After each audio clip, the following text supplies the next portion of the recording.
Não porque meu corpo é grande, e o caminho entre meu peito e o pubis é mais confortável por onde sua língua já passou. Não porque fico de 4, 5, 6, para que você entre em mim da maneira mais fácil e prazerosa possível.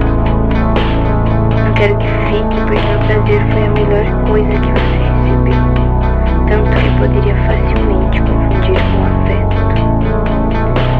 Eu quero que você fique porque, embora eu seja bom em todos esses movimentos, eu sou ainda melhor